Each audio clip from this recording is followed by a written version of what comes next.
우리 아버지가 되시는 하나님, 주님이 우리를 부르셨기에 우리가 이곳에 있습니다. 주님이 우리를 이 땅에 보내셨기 때문에 우리가 이 땅에 있습니다. 아버지여, 우리를 부르시고 보내셨사오니 또한 살아갈 길을 알게 하여 주시고 당신의 진리의 음성으로 우리에게 들리실 때에 우리가 지나치지 아니하고 그 말씀을 생명으로 붙잡을 수 있는 귀한 은혜를 허락하여 주시옵소서. 예수님의 이름으로 기도합니다. 아멘. 이런 류의 꿈을 가끔 꿉니다. 버스를 타고 공항에 갑니다. 그런데 길이 막혀서 1시간도 남기지 않고 공항에 도착했습니다. 버스에서 내리면서 생각을 합니다. 그래, 지금 시간 이거밖에 안 남았으니까 얼른 체크인을 하고 이 보안 검색을 통과한 다음에 또 줄을 서서 보안 검색 때에 이 외국 관광객들 걸리면 안 되는데 하면서 마음을 재촉하면서 버스에서 내려서 얼른 허둥지둥 달려 들어갑니다. 대한항공이니까 저 B 카운터로 가면 되겠구나 하고 내려서 B 카운터로 찾아갑니다. 그런데 웬걸 B 카운터로 가보니까 하필 이 내린 곳에 있지 아니하고 저 반대쪽 끝에 있는 겁니다. 그래서 안 그래도 늦었는데 급한 마음에 점점 등에 식은땀이 흐르면서 열심히 뛰어서 B 카운터까지 갑니다. 근데 B 카운터까지 가서 이제 줄을 서려고 하는데 대한항공이 아니네. 어딘가 이 인포메이션 데스크에 물어봤더니 H 카운터로 가라는 겁니다. 이 바보. H 카운터는 아까 버스에서 내렸던 바로 그 자리가 H 카운터인데 하면서 다시 캐리어를 끌고 안 그래도 바빠 죽겠는데 이 바보, 머리가 나쁘면 몸이 고생이다 하면서 쓴웃음을 지으면서 부랴부랴 뛰어갑니다. 드디어 H 카운터. 이제 체크인을 하려고 줄을 섭니다. 하필 앞에 줄이 길게 서 있습니다. 이거 큰일 났다. 그래도 좀 빨리 줄어들 수도 있겠지? 신라 같은 희망을 가지고 기다려봅니다. 5분, 10분, 15분, 20분을 향해 가는데 줄이 많이 줄어들지 않습니다. 도저히 안 되겠다 싶어서 이 불의 속에서 타는 것 같아가지고 앞사람에게 양해를 구합니다. 죄송합니다. 제가 비행기를 놓칠 것 같아요. 죄송합니다 하면서 앞으로 찌푸리는 눈살을 받으면서 앞으로 갑니다. 그리고 창구 직원에게 체크인을 하려고 전해주면서 여권을 주면서 좀 빨리 진행해 주세요. 제가 지금 비행기를 놓치게 생겼습니다. 근데 직원이 이상한 말을 합니다. 여기 아닌데요? 무슨 말이세요? 지금 빨리 해야 되는데요? 여기가 아니라고요. 김포공항으로 가셔야 돼요. 불쌍. 국제선이라는 생각에 아무 생각 없이 인천공항으로 갔는데 거기에서는 그런 내가 타야 될 그 비행기가 없는 것입니다. 아침에 서두르다가 그만 국제선 일부는 또 김포공항에서 뜨기도 하는데 그렇게 갔던 것입니다. 다른 곳에 와서 아무리 다른 공항에서 내가 타려는 비행기를 찾고 이리저리 뛰고 고생하고 마음 졸이고 스트레스 받고 눈물 흘려봤자 결국은 비행기를 탈 수 없는 꿈. 이렇게 헤매는 꿈 가끔 꾸십니까? 악몽이죠, 악몽. 종종 이렇게 어딘가에서 헛다리 짚으면서 헤매는 꿈을 이렇게 꾸다가 깨면 그래도 꿈이었으니 다행이다. 기분은 나쁘지만 하면서 깨게 되죠.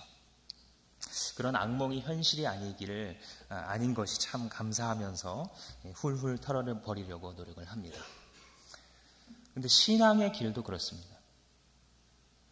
신앙의 길도 길이 없는 데서 찾고 앉아 있으면 아무리 고생해도 목적지에 다다를 수 없습니다. 신앙의 길도 바른 길을 따라가야지 바른 길인지 아닌지도 모른 채 그저 열심히 신앙생활을 한다고 나 혼자 해봤자 때로는 그것이 악몽만도 못한 그러한 신앙생활이 되기도 하는 것입니다. 그러면 중요한 것은 무엇이냐? 신앙을 바른 출발점, 바른 토대 위에 세우고 그 위에서 쌓아나가는 것. 바른 길을 택해서 그 길에서 달려가는 것이 중요한 것입니다. 오늘 우리가 읽은 이 갈라디아서 말씀이 중요한 이유는 무엇이냐면 신앙의 출발점과 길이 무엇인지 바르게 가르쳐주고 있기 때문입니다. 바로 6절에서 우리가 신앙생활을 시작할 때에나 또 신앙생활을 하다가 힘들고 지칠 때에나 하나님의 나라에 들어가는 그 직전까지 반드시 잊지 않고 계속 상기시켜야 할 우리의 신앙의 원칙, 신앙의 바른 길에 대해서 가르쳐 주고 있습니다. 6절은 이렇습니다. 아브라함이 하나님을 믿으니 하나님께서 그것을 의로운 일로 여겨주셨다. 이겁니다. 아브라함이 하나님을 믿으니 하나님께서 그것을 의로 여겨주셨다. 여기서 우리의 신앙은 출발하는 것입니다. 여기서 우리의 신앙이 탈진했다가 다시 일어나는 것이고요. 여기서 우리가 하나님 앞에 범죄했다가 다시 일어날 수 있는 것이며 우리의 신앙이 힘들고 답을 못 찾는 속에 있다가 다시 하늘로 날아올 수 있는 그 출발점입니다. 무엇이라고요? 아브라함이 하나님을 믿으니 그것을 의로 여겨주셨다. 이 말이 나온 배경이 있습니다. 창세기 12장에서부터 17장에 이르기까지 하나님께서 아브라함을 불러내셔서 신앙의 길로 초대를 해요. 우리처럼. 아브라함도 처음부터 믿는 사람이 아니었거든요. 여러분들도 몇 번 들으신 것처럼 아브라함의 아빠는 우상을 만들어 팔아먹는 직업을 갖고 있었던 분이셔요. 그러니까 아브라함의 이 집안 배경은 신앙적으로 볼 때 꽝입니다. 이 신앙적으로 잘 자랄 수 있는 집안 배경이 아니에요. 그런데 하나님께서 어느 날 불러내시죠. 아브라함아, 너 니네 집을 떠나서 저 땅으로 가라. 마치 우리들을 불러내신 것처럼 안일한 삶 속에 예수님을 모르고 부인하고 살아가던 나를 누군가를 통해서 누구야 하고 어두움의 방에서 불러내신 것처럼 심지어는 내가 어렸을 적부터 예수 그리스도를 믿는다고 교회에 다녔으면서도 인격적으로 예수님이 나에게 누구이신가를 참으로 알지 못한 채 예수 믿는다는 것이 무엇인지 알지 못한 채 어두움 속에서 방황하고 있었던 나를 불러내셨던 것과 같습니다. 아브라함아, 나를 따라 살자. 이렇게 불러내신 거예요. 그렇게 불러내셨을 때에 하나님께서 약속하신 것들이 있습니다. 내가 지시할 땅으로 가게 되면 가라. 그러면 내가 너로 말미암아 커다란 민족을 만들고 세상 다른 모든 백성들이 너 때문에 복을 받게 하겠다. 너는 복의 근원이 될 것이다. 라고 말하셔요. 아브라함이 그 말씀을 따라갔고 창세기 12장에 기록하고 있습니다. 그 말씀을 따라갔고 하나님이 방금 한 그 말을 믿은 거예요. 방금 한 그 말의 내용은 평범합니까? 황당합니까? 잘 모르시겠어요? 하나님이 지금 하신 말씀, 아브라함에게 갈대아 우르에서 살고 있던 아브라함에게 가나안 땅으로 지금 갑자기 가라 하신 말씀은요.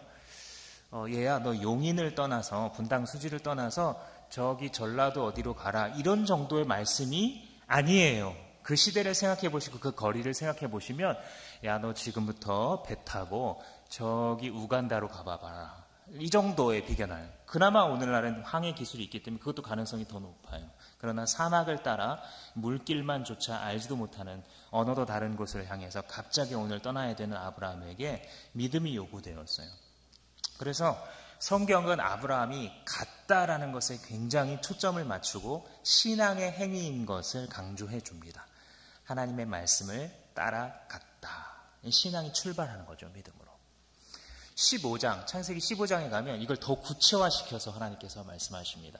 하나님께서 말씀하셔서 아브라함이 약간 두려워하고 있었거든요. 그래서 나타나셔서 야, 뭐가 그렇게 무서워? 두려워하지 마. 내가 너의 방패가 되어줄게. 내가 너의 상이야. 이렇게 말씀하셨어요. 그러니까 아브라함이 약간 삐졌는지 뭐라고 말하냐면 뭘 내게 주시렵니까? 하나님 지난번에 약속하셨는데 나는 자식 없어요. 그러니까 우리 집 나를 잘 도와주는 집사인 엘리에셀에게나 복을 주세요 하고 아브라함이 약간 삐진 모드로 말을 하는 거예요. 왜냐하면 분명히 불러내셔서 먼 길을 갔거든요. 그런데 그때까지도 자식 한 명도 없는데 어떻게 이 큰 민족을 이룬단 말입니까? 이렇게 항의를 하는 거예요. 그러자 거기에 하나님께서 하신 말씀이 이겁니다. 아니, 엘리에셀이 아니야. 너의 몸을 통해서 태어날 너의 씨, 그가 너의 상속자가 될 것이고 그를 통해 내 자손이 하늘의 별처럼 많아질 거야 라고 대답하십니다. 그 대답에 아브라함이 한 반응이 무엇이었냐면 성경이 기록하기를 아브라함이 하나님을 믿음에 이거였어요. 다시 한번 하나님의 황당해 보일 수도 있는 말이에요. 지금 나이가 70을 넘어서 아마도 80을 넘었을 나이거든요. 창세기 15장에. 그런데 이 아내 사라도 70세였어요. 이미 경수가 끊어진 지도 오래이고 자식을 낳을 수 있는 가능성이 없다는 것을 누누이 확인한 터예요. 그런데 하나님께서 아니 네 몸을 통해서 날 거야 라고 했을 때 아브라함이 그것을 믿음에 이렇게 짧게 기록하고 있어요. 그리고 덧붙이기를 아브라함이 이것을 믿음에 하나님이 그것을 그에게 의로 여기셨다 이렇게 기록합니다. 그거를 지금 사도 바울이 갈라디아서에서 인용하고 있는 거예요. 그러니까 이 아브라함이 믿은 게 무엇이냐면 현재 있지도 않은 걸 믿은 거예요. 자손이 많아지긴커녕 한 명도 없거든요. 현재 있지도 않고요. 아마도 앞으로도 거의 가능성으로 그냥 인간적인 생각과 통계로 따지면 아마 앞으로도 별 가능성이 없는 것을 믿었어요. 현재도 없는 것, 앞으로도 별로 가능성이 없는 것을 믿었어요. 근데 그렇게 믿었을 때 하나님께서 그를 의인인 것으로 여겨주셨다라는 것입니다. 다시 한번 말하자면 이것이 우리 신앙생활의 출발이고 우리 신앙생활의 가장 큰 무기입니다. 이것을 믿음의 의로 여겨주시는 하나님, 그분을 따라가는 거예요. 첫 번째로는 방금 우리가 설명했던 이 대원리를 설명하는 것이 오늘의 설교의 목적인데 첫 번째로는 그 중에서 아브라함 자신이 한 일이 얼마나 조그만지 한번 생각해 보세요. 아브라함의 공헌이 얼마나 됩니까? 지금 여기서 의로 여기심을 받는 이 결과가 나오기까지, 이 아웃풋이 나오기까지 그의 인풋이 무엇이었어요? 그의 인풋은 하나님이 이렇게 하겠다라는 것을 믿은 게 전부예요. 아브라함이 굉장히 하나님 앞에서 의인처럼 막 생활하고 변화된 다음에 의로 여긴 게 아니라요. 아브라함이 믿은 순간 의인으로 여기셨어요. 아브라함을 믿음의 조상이라고 우리가 부르면서 뭉뚱그려서 잊어버리는 디테일이 있습니다. 그것은 무엇이냐면 아브라함이 이렇게 의인으로 여기심을 받은 다음에 부르심을 따라 그 길을 시작한 다음에 얼마나 많이 실수했는지를 우리가 쉽게 잊어버려요. 믿음의 조상이라고 생각하면서. 근데 가만히 생각해 보시면 계속해서 실수합니다. 아무래도 안 주실 것 같아. 사례 당신 첩 있지? 줘봐. 사례가 동의해서. 왜냐하면 하나님께서 자식을 주실 것 같지 않으니까 사라는 경수가 끊어졌으니까 젊은 여종을 통해서 인간적인 방법으로 낳아보려고 하는 거예요. 또 애굽 땅에 갔을 때 또 그랄이라는 땅에 갔을 때 자기 목숨이 위태해지자 아내를 방패막이로 세워요. 내 아내 아니에요. 그냥 내 여동생이에요. 왜 이렇게 말합니까? 아내라 그러면 어떻게 해요? 죽이고 빼앗을까 봐. 동생이라 그러면 네 동생 나한테 줘 이렇게 할 수 있는데 아내라 그러면 세상에 어떤 남편이 주겠습니까? 그러니까 죽이고 빼앗는 것이 당시 힘 있는 사람들이 하던 일이죠. 그러니까 그것을 아는 아브라함이 아내를 방패막이로 세웁니다. 멋진 남편입니까? 이런 남편과 결혼하고 싶은 자매 있습니까? 자기가 어려움에 죽음의 위기에 처하면 자기를 내세우는 그런 사람 없겠죠. 아브라함이 그런 사람이에요. 연약함을 분명히 갖고 있는 사람이고요. 성경이 기록하고 있는 것만 2번이에요. 이 많은 성경학자들은 2번 기록했지만 2번이 아닐 거다 이렇게 봐요. 얼마나 많이 그렇게 아내를 방패막이로 써먹는 이 쪼잔한 인간이었으면 성경이 그걸 2번이나 반복해서 기록하냐 이렇게 생각을 하고 있습니다. 그리고 이게 아들에게도 똑같이 전이 되죠. 그래서 아들도 똑같이 내 아내 아닌데요? 이렇게 거짓말을 닮아갈 정도입니다. 이 연약함이 분명한, 한계가 분명한 신앙의 길을 떠났으면서도 불구하고 정말 이 남부끄러운 죄를 계속해서 저지르고 실수하고 있는 사람이 아브라함이에요. 물론 믿음의 조상은 분명하지만 또한 한계도 분명하다라는 그 말씀입니다. 그러니까 아브라함이 한 일이라는 것은 정말 아브라함이 뭔가를 받을 만해서 의로 여기심을 받을 만해서 의로 여겨주신 게 아니에요.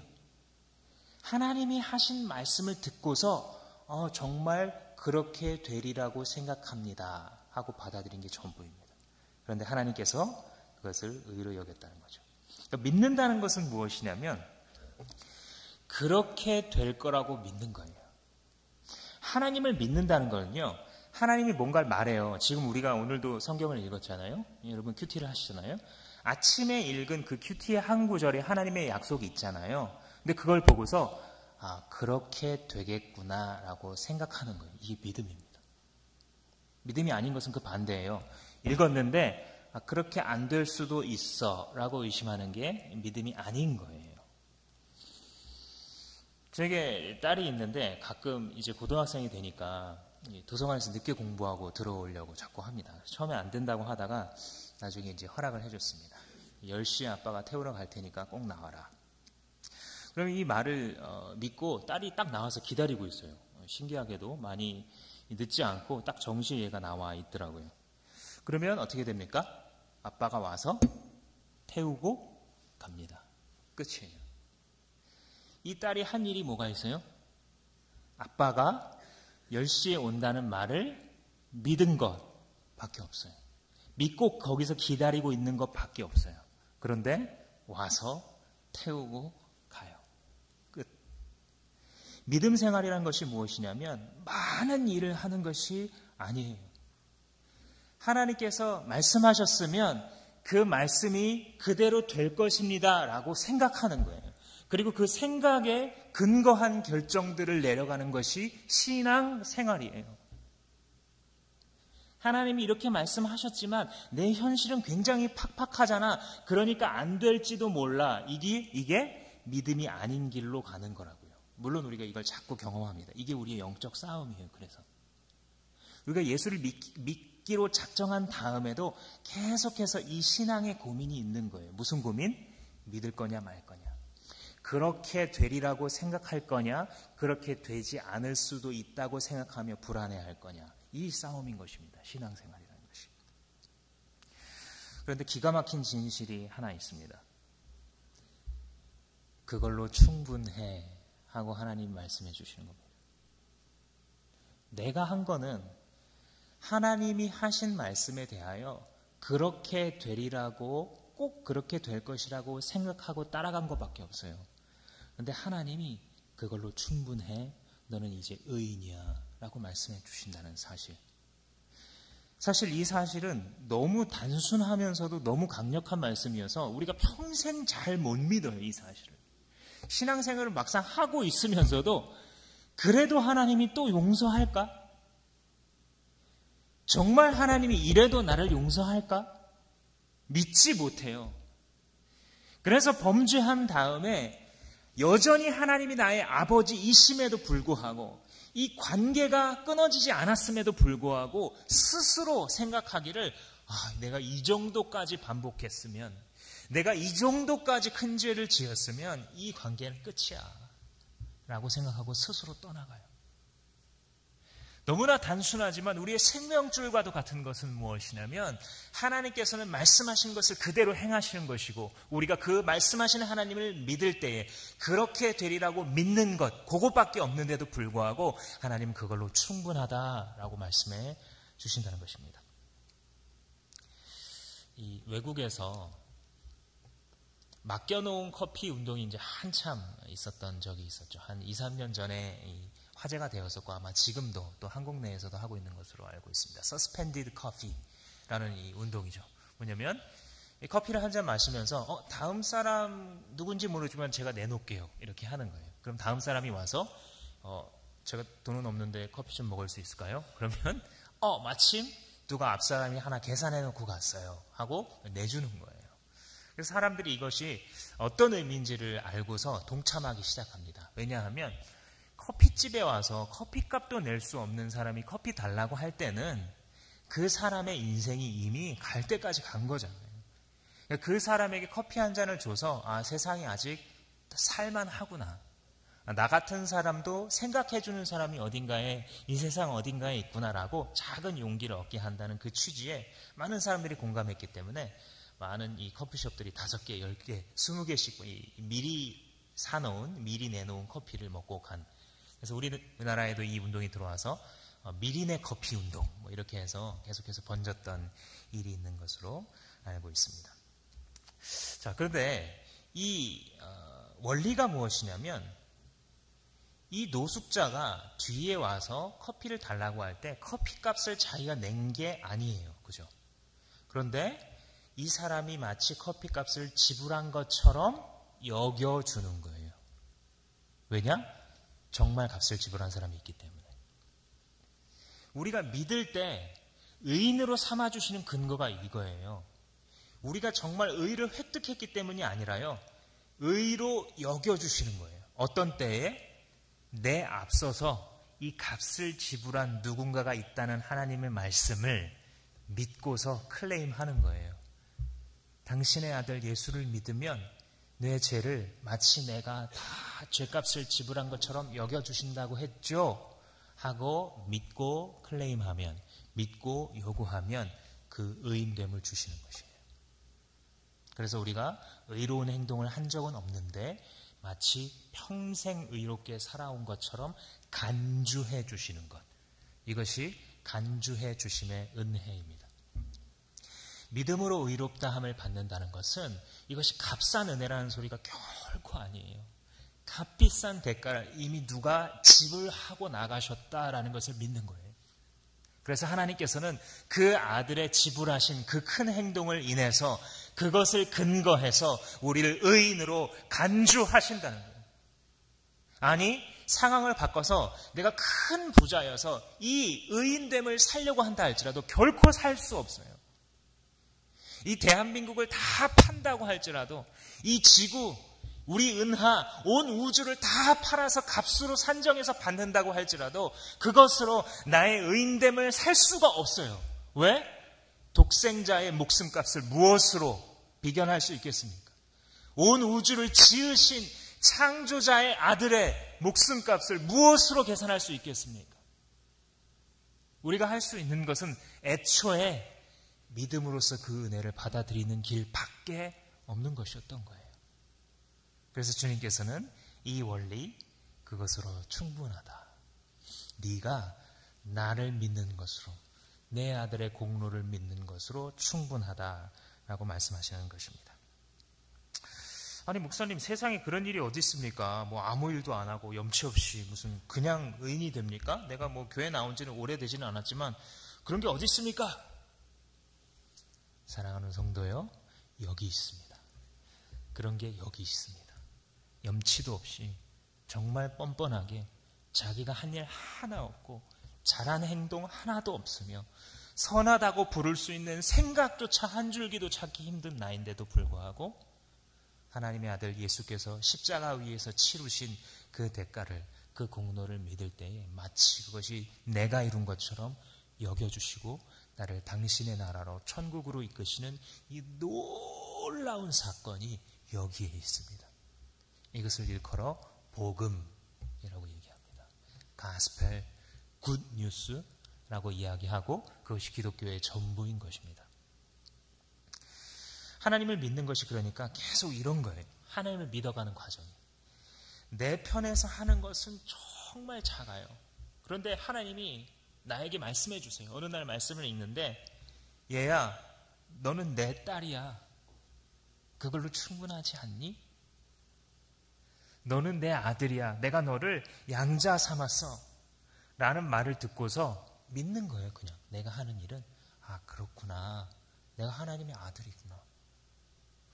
근데 나 변한 게 아무것도 없는데, 나 옛날 그 사람 그대로인 것 같은데 하나님이 그렇게 말씀하시니까 믿어볼게요. 이게 가장 순수한 형태의 믿음의 고백이에요. 내가 아무것도 변한 게 없는데 하나님이 그렇다고 하시니까 내 삶은 개판인데, 내 삶은 엉망진창인데도 불구하고 하나님이 그렇게 말씀하시니까 믿어볼게요. 이게 믿음이에요. 그러면 어떻게 됩니까? 믿어볼게요 할 때 하나님이 오셔서 태우고 가는 거예요. 우리가 먼 길을 열심히 짐을 지고 막 가서 도달하는 게 신앙생활이 아니고요. 그러면 믿어볼게요. 나 같은 사람도 하나님 안 버리시겠다면 믿어볼게요. 그러면 하나님의 은혜가 와서 태우고 가는 거예요.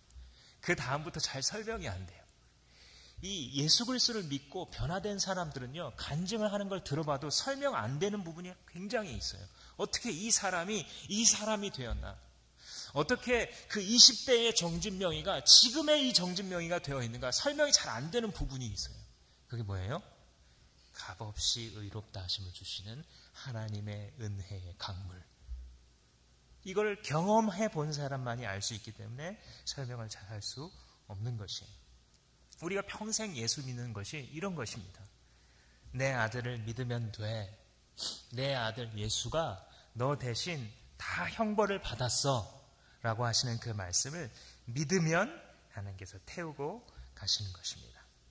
그런데 내 아들을 믿으면 돼. 그러면 너는 의인이야 라고 하나님께서 말씀하시는데, 아휴 하나님, 진짜 내가 벼룩도 낯짝이지, 내가 이렇게 이 상태로는 아직 예수님 믿는다고는 못하겠고요. 잠깐 기다려보세요. 내가 조금 그래도 고쳐볼게요. 조금 이 인터넷 중독 좀 줄여보고, 조금 거짓말 덜하고, 조금 더 성결한 생각하고, 담배도 끊어보고, 몰래 홀짝홀짝 친구들이랑 술 마시는 것도 좀 어떻게 해보고, 올바르게 어느 정도 고쳐지면 그때 뭐 자녀라고 하시든 좀 뭐 의롭다고 해주시든 뭐 해주세요. 아닌 거예요. 지금 다른 공항에 계신 거예요, 당신이. 그렇게 고쳐서 하나님의 자녀로서 인정받겠다라고 생각하시면 딴 데 가 있는 거라고. 구원에 이르는 하나님의 품으로 가는 길에 있는 것이 아니라 멸망에 이르는 결국 심판받을 수밖에 없는 길에 있는 것이라고요. 왜? 자기 의를 의지하는 것이기 때문에. 언젠가는 나의 삶을, 내가 하나님 가기 전에 나의 삶을 올바르게 할 수 있다라고 하는 자기의 마지막 남은 의에 대한 자존심과 의지, 쉽게 말해 자기에 대한 믿음을 갖고 있는 자이기 때문에 완전 다른 공항에, 완전 다른 운동장에 가 있는 것입니다. 그럼 어떻게 됩니까, 목사님? 빨리 갈아타세요. 빨리 갈아타세요. 빨리 인천공항으로 오셔야 돼요. 빨리 내가 믿으면 태우고 가시는 믿음의 길로, 아브라함의 길로 갈아타셔야 되는 겁니다. 오늘 읽은 본문 말씀에도 7절 말씀에 이렇게 돼 있어요. 그러므로 믿음에서 난 사람들이야말로 아브라함의 자손임을 여러분은 아십시오. 아브라함의 자손이라는 말을 할 때 뭘 말하고 싶은 거냐면 이 스타일로 믿으라는 거예요. 아브라함 스타일로 믿으라는 거예요. 모세 스타일로 믿는 게 아니라, 이 모세를 비하하는 건 아니고요. 모세가 주는 율법을 다 지켜서 구원을 받겠다고 착각했던 율법주의자들의 스타일로 구원받는 게 아니라 아브라함 스타일로. 아브라함이, 하나님이 너를 통해 모든 민족이 복을 받을 거야 라고 했을 때 아브라함이 믿어서 의롭게 된 그 길. 그래서 그 길을 똑같이 따라하는 사람을 뭐라고 부르냐면 아브라함의 자손이라고 부르는 거예요. 아브라함의 혈통에서 난 자를 아브라함의 자손이라고 유대인들이 많이 착각했거든요. 그러니까 예수님이 오셔서 그 고정관념을 깨잖아요. 야, 착각하지 마. 내가 길거리에 돌들러도 내 자손, 아브라함의 자손 만들 수 있어 라고 하시잖아요. 그러니까 본질은 혈통이 아니라 믿음인 거예요. 아브라함 스타일로 하나님을 따라가는 것, 곧 믿음. 그 믿음을 통해 아브라함이 의롭게 되고 하나님의 자녀가 되는 길을 보여준 것처럼 우리가 그렇게 걸어가는 것입니다. 하나님께서 말씀하실 때에 믿기만 했는데도 의롭게 여기시는 은혜를 따라가는 이 길로 여러분들이 걸어가실 수 있기를 주님의 이름으로 축원합니다. 9절 말씀에도 보시면 이렇게 말씀하십니다. 그러므로 믿음에서 난 사람들은 믿음을 가진 아브라함과 함께 복을 받습니다. 믿음을 가진 사람, 믿음에서 난 사람들은 믿음을 가진 아브라함과 함께, 여기 함께라는 말을 똑같이라고 바꾸셔도 돼요. 아브라함과 똑같이 복을 받습니다. 어떤 사람은요? 믿음으로 태어난 사람들, 믿음으로 살아가는 사람들, 여기서 지금 믿음에서 난 사람이라는 것은 그 뜻입니다. 믿음에서 태어났고 또 믿음으로 살아가는 사람들은 아브라함과 함께 복을 받습니다. 11절 말씀 하반절에 보시면 이렇게 돼 있죠. 의인은 믿음으로 살 것이다. 이 두 개가 연결되는 거예요. 이 9절 말씀에서 믿음에서 태어난 사람 그랬잖아요. 그리고 이 11절에서 믿음으로 살아가는 사람, 이 모든 것이 결국은 다 믿음으로 묘사가 된다는 것이죠. 자, 이 우리나라 말에 아주 탁월한 부분이 한 가지가 있어요. 영어에는 이 산다라는 말을 하게 되면 live라는 말만 할 수가 있어요. 근데 우리는요, 산다라는 말을 할 수가 있고요, 생활한다라는 말을 할 수가 있어요. 그래서 두 개를 구분할 수가 있습니다. 그러니까 원래 산다, live라는 말은 무엇이냐면 생명을 갖는다라는 뜻과 그리고 매일매일 하루하루 살아간다라는 두 뜻이 들어가 있어요. 이게 영어 안에서도 또 이 그리스어 안에서도 구분이 잘 안 돼요. 한 단어로 씁니다, 그냥. 근데 우리는 구분하려면 굳이 구분할 수 있죠, 그죠? 그래서 생명을 갖게 되고 생활하게 되는 것. 근데 그 두 가지가 다 무엇으로 된다고요? 신앙인들은 믿음으로 된다고요. 영적으로 처음에 생명을 갖게 되는 것도 무엇으로? 믿음으로. 그리고 하루하루 신앙인답게 살아가는 것도 무엇으로? 믿음으로. 무엇을 믿어요? 하나님이 그렇게 되리라고 하신 것. 무엇을 믿어요? 그리스도께서 십자가에서 이미 다 이겨놓으신 전쟁인 것을 믿고 가는 거예요. 내가 넘어지고 있는데도요? 네, 당신이 넘어지고 있는데도요. 내가 넘어지고 있는데도 불구하고 하나님께서 말씀하셨기 때문에 그렇게 되리라고 믿을 때 결국은 승리하는 하나님의 말씀대로 되어지는 그 역사가 여러분들에게 있을 줄로 믿습니다. 그래서 우리는 애초에 이렇게 태어난 자들인 것입니다. 그런데 이 아브라함 스타일과 반대의 길이 있어요.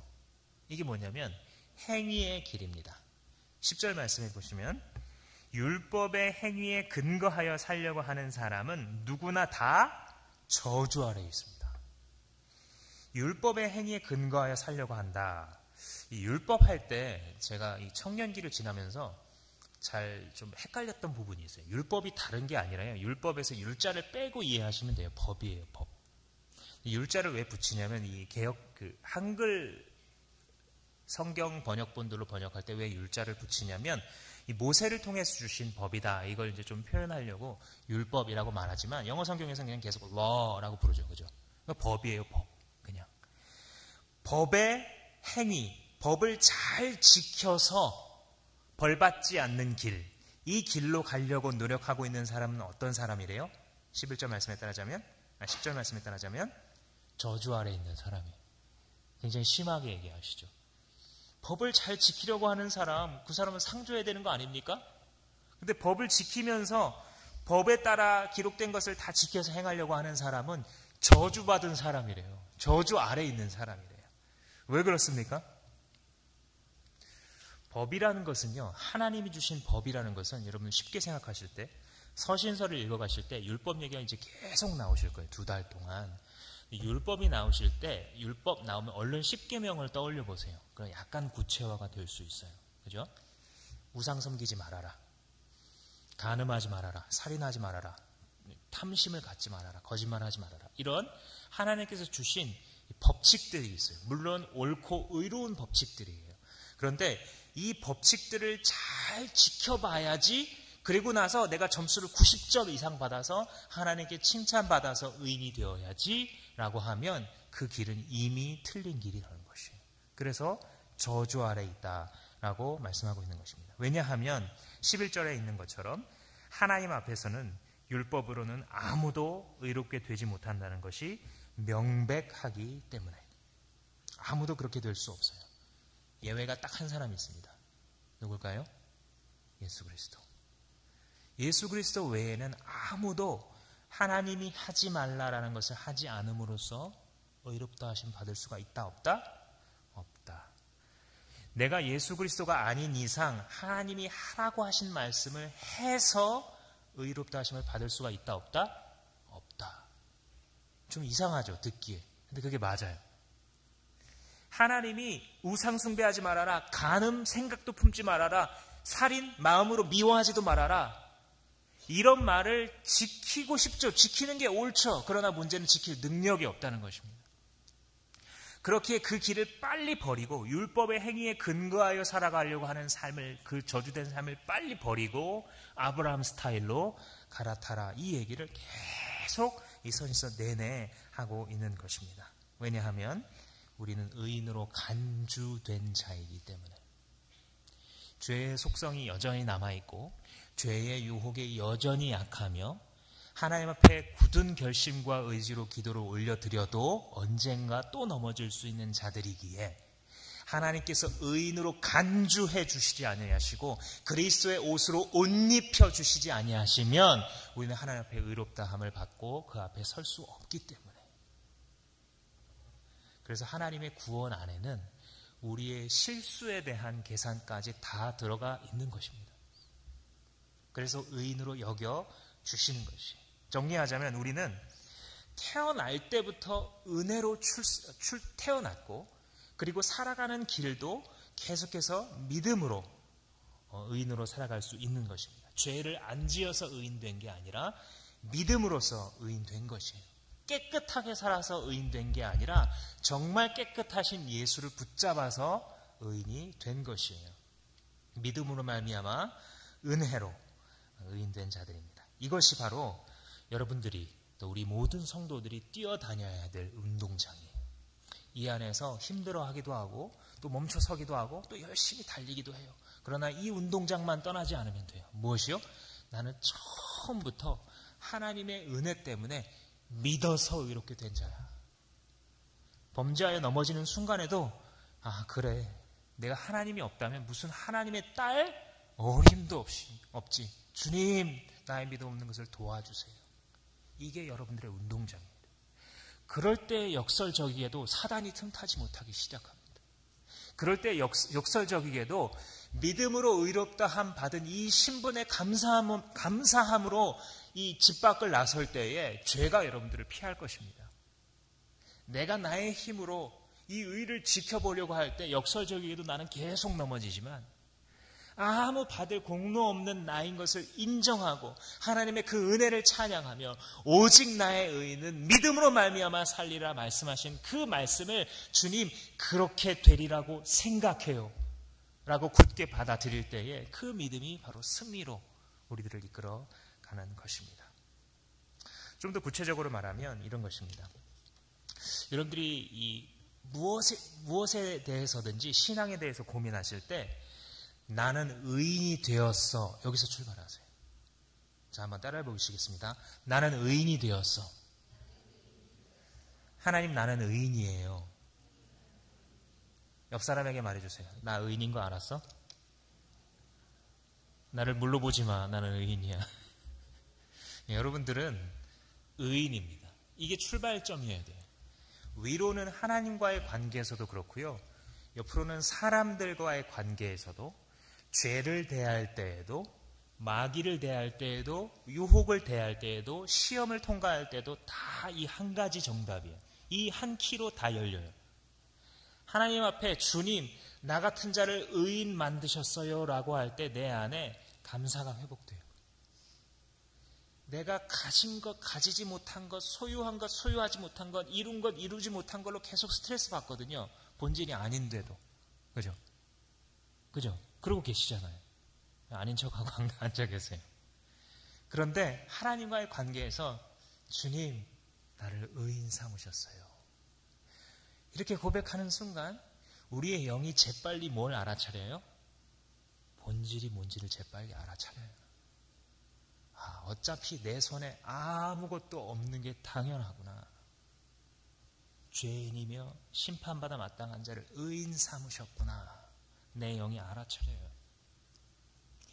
친구와 이웃과의 부부간의 관계를 할 때, 이 만나는 동료와 관계를 할 때, 나는 의인이지 라고 생각하면 이 친구에게 내가 이 친구를 이용해서 이렇게 해먹어야지 라고 생각했던 그 유혹의 목소리가 싹 녹아들어요. 박 목사님이 이런 아주 기가 막힌 비유를 하시더라고요. 목사님이 이 양복을 드라이 클리닝을 맡기시면 비용이 들잖아요. 그래서 드라이를 맡기고 새로 입으면 조심하신대요. 막 식당 갈 때에도 가급적이면 이 바닥에 앉는 그 식당에 앉지 않고 이 의자에 앉는 식당 있죠. 그런 자리에 앉으려고 그러고 더러운데 안 앉으려고 그러고 그렇게 자기의 몸가짐을 조심하게 된다는 거예요. 그런데 한번 그렇게 빠른 양복을 계속해서 입고 여기저기 구겨지기도 하고 또 땀 냄새도 배고 하면 어차피 빨 거, 어차피 더러워진 거 하고 그게 상관없어진다는 거예요. 아무데나 뭐 공원 벤치에도 앉을 수 있고 막 돌아다니고 그래도 괜찮다는 거예요. 저도 그거 생각해보니까 정말 그렇더라고요. 양복을 입다가 이제 내일 드라이 해야지 그럼 막 농구도 할 수 있더라고요. 양복 입고. 내가 죄인이라고 생각하면 어떻게 되겠습니까? 유혹 앞에서 그래 나는 어쩔 수 없는 죄인이야 라고만 생각한다면 어떻게 결정하시겠어요? 그동안 어떻게 결정하셨어요? 나와 만나는 사람이 계속해서 나를 짜증나게 할 때 말도 안 되는 것 같고 짜증나게 하면 내가 어차피 죄인인데라고 생각하면 여러분 어떻게 선택하여 오셨어요 지금까지? 나도 너 나를 이렇게 생각해? 복수심이 먼저 올라오죠. 물론 자기를 지키지 말라는 뜻이 아닙니다. 여러분 잘 이해하셔야 됩니다. 크리스찬이 이 세상에 나아가서 합법적인 자기의 권리를 지키고 침해받았을 때 그걸 잘 지키는 굉장히 중요한 자기의 정체성을 지키는 중요한 방법이에요. 그러나 그것을 넘어서서 나에게 여유와 힘이 있음에도 불구하고 내가 어쩔 수 없는 죄인이라고 생각할 때랑 내가 의인이라고 생각할 때랑 다르게 행동하게 된다는 것이에요. 우리의 생각 속에서 심리적으로 또한 믿음의 면에서 우리는 다른 선택을 할 수 있는 것이 바로 내가 의인이라고 정말 믿을 때입니다.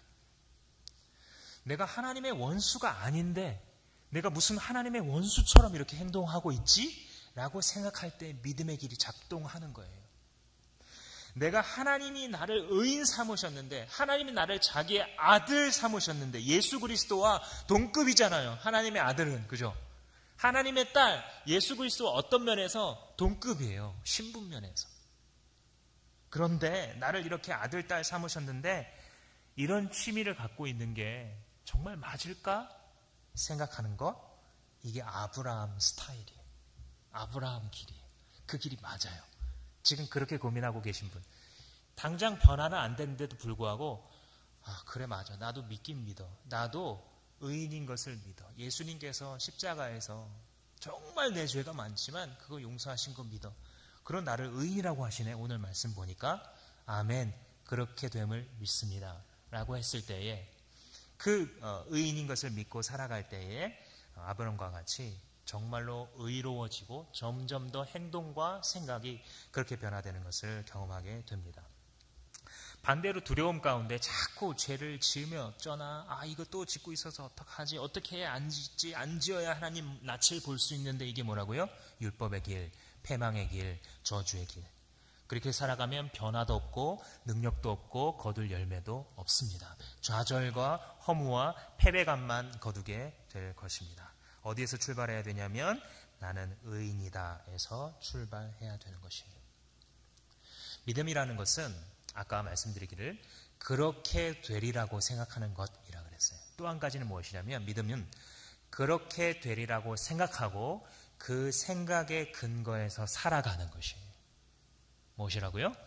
하나님이 말씀하시면 그렇게 되리라고 생각하고 그 생각대로 살아가는 것. 그 생각대로 갈대아 우르를 따라 가나안 땅으로 가는 것. 그 생각대로 하나님을 의지하여 다윗이 골리앗에게 나아가는 것. 그 생각대로 그물을 깊은 곳에 던지는 것. 그 생각대로 믿음으로 결정하는 것.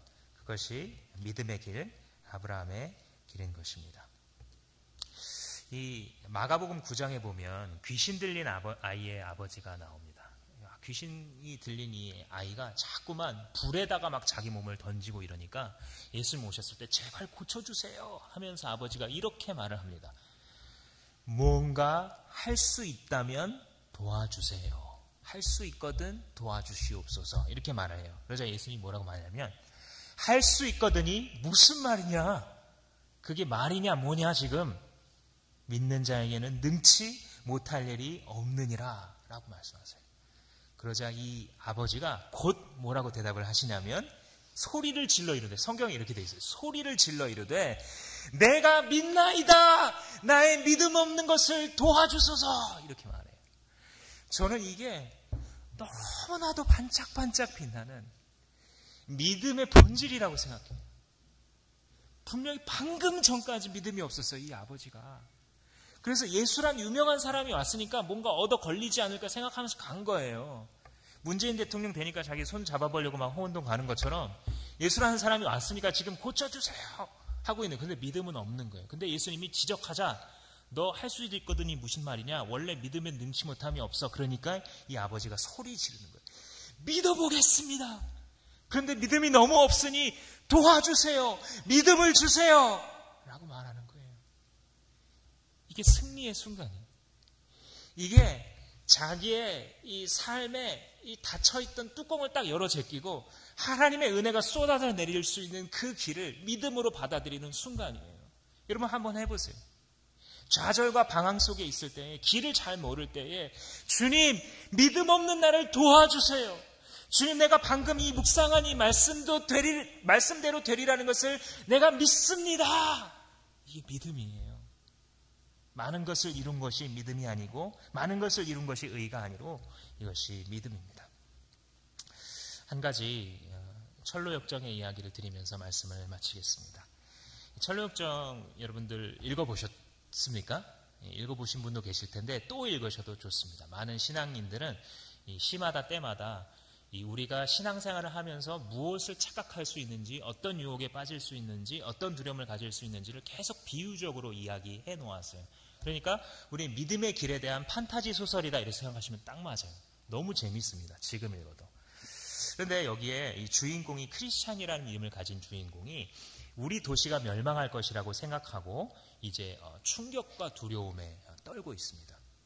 그래서 이 길을 떠나면서 나는 이제 어떻게 하지? 나는 이때 어떻게 하지? 라고 두려워해요. 그러자 가족들이 당신 정신이 좀 이상해진 거 아니냐? 좀 안정해라. 그런데 이 크리스찬은 안정할 수가 없어요. 그래서 길을 떠나면서 가족들에게 나는 이제 가야 되겠다고 이야기를 합니다. 그때 전도자라는 사람이 나와서 좁은 문으로 가라고 이야기를 해줍니다. 그래서 좁은 문을 향해서 막 가려고 하는데 세속현자라는 사람을 만나요. 그러니까 세상의 지혜자죠. 세속현자가 뭐라고 제언을 해주냐면 내가 당신에게 구원의 길을 가르쳐 주겠다고 얘기를 합니다. 그러자 이 크리스찬이 아니요, 저는 지금 전도자가 말씀해 주신 구원의 길인 좁은 문으로 가고 있어요. 그러자 세속현자가 말합니다. 아, 그 좁은 문 나도 그거 아는데 그거 너무 어려워. 너는 결국 못 해낼 거야. 너무 멀고 너무 어려워. 내가 쉽고 빠른 길을 가르쳐 줄게 라고 말하면서 저기 율법 동네에 도덕 마을에 합법 선생을 찾아가라 라고 얘기를 해줘요.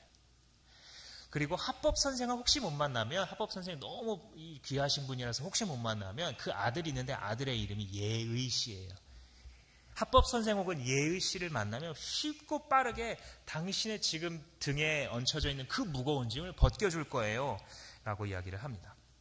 별로 멀지도 않습니다. 가다 보면 저 언덕을 넘어서 보이는 첫 번째 집이 바로 그 합법 선생의 집이라고 이야기를 해줍니다.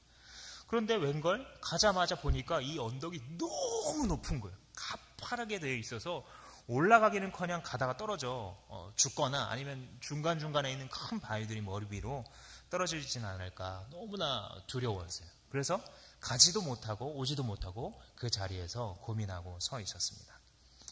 그런데 그 언덕 앞에 서 있는 동안 얼마 올라가지도 않았는데 점점 등에 있던 그 짐이 더 무겁게 여겨지는 거예요.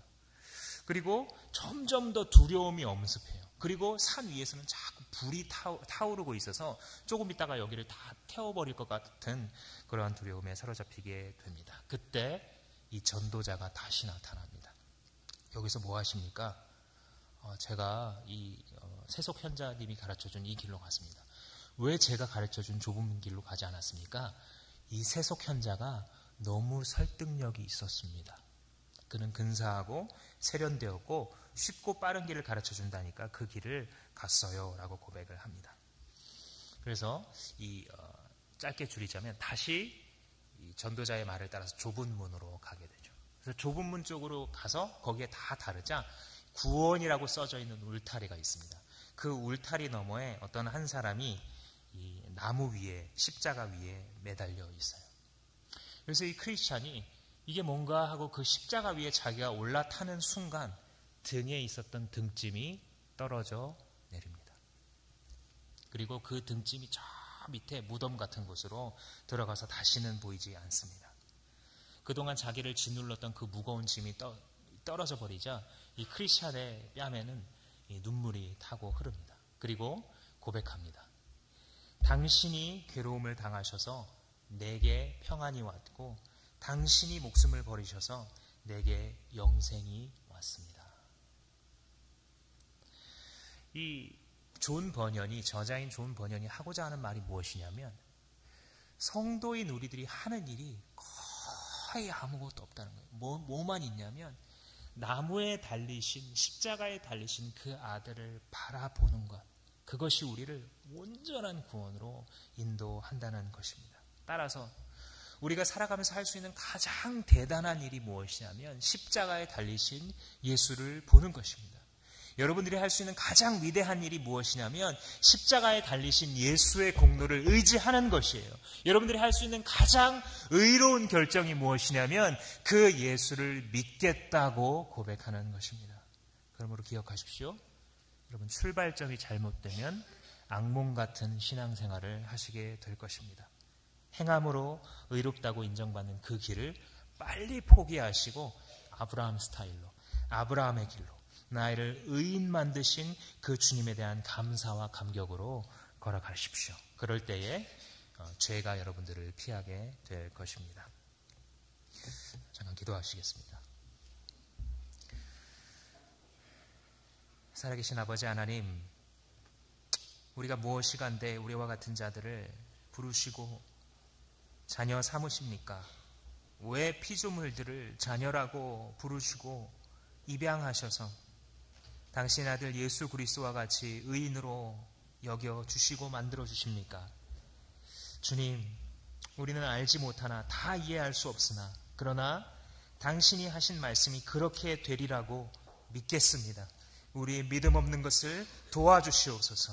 주여, 우리가 이 믿음을 붙잡고 나아갈 때에 죄가 우리를 피하며 유혹이 우리를 피하고 우리가 주 앞에 온전한 승리의 길을 걸어갈 것을 믿습니다.